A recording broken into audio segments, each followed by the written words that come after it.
hello guys. So, good evening, good morning, good afternoon. Kung saan ka man dako naroroon for this video, no. So, share ko lang sa inyo guys, no. So, kung totoo nga ba talaga na mayroong pera sa Facebook. Kung totoo nga ba talaga na pwedeng kumita sa Facebook.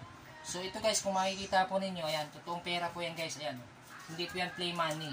So, ito guys yung unang sahod natin sa Facebook, no. So, at least kahit paano, napatunayan ko na talagang totoo na mayroon talagang pera sa Facebook. Kaya naman guys, kung hindi ka pa monetize dito sa Facebook, so pagtiyagaan mo lang, no, kailangan mong ma-hit yung criteria for monetization para at least kahit paano kumita ka na rin na kagaya namin, kagaya ko, no. So make sure guys na every time na nag-upload ka ng video, so dapat nakakapulutan ng aral ng ating mga viewers, nakapagbigay tayo ng value sa ating mga viewers para at least kahit paano may manonood at mag-trending ito. So every trending na video mo guys, napakasarap niya kasi bakit? Every time na nagtitrending yung video nyo, so every video nyo po, possible po na pwedeng kumita ng ganito. So kung naka-upload ka guys ng at least 1 to 3 videos a day, so meaning that's possible na pwede kang kumita ng malaki kasi bakit?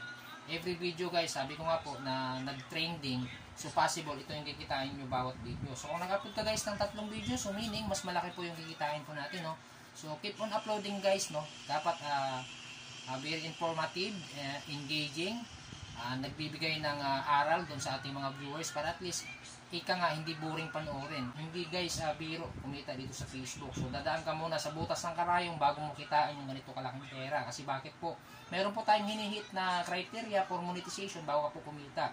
Meron pong threshold na hinihit na kailangan mong ma-hit para at least mabigyan ka na ng sweldo ni Facebook mo. So ngayon guys, ngayon ang bagong update ngayon ni Facebook pagdating po sa threshold ng earnings, so at least $25 guys, pag na-hit mo po yun, possible ka nang pwede ka nang sumahod dito kay Facebook. Kaya dapat i-hit mo yun, yung $25, no?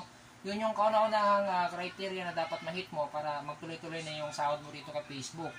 So, ganun lang guys kadali, ganun lang kasimple. Ngayon, kung nagsisimula ka at gusto mong matuto pagdating po dito sa Facebook monetization, so marami akong video na naka-upload din dyan sa aking Facebook page, PMB Vlog. So, pwede mo akong i-follow, i-like mo tong video ko na to, i-follow mo para at least kahit paano nanonotify kita every time na nag-upload ako ng informative video regarding po sa inyong Facebook account or Facebook monetization.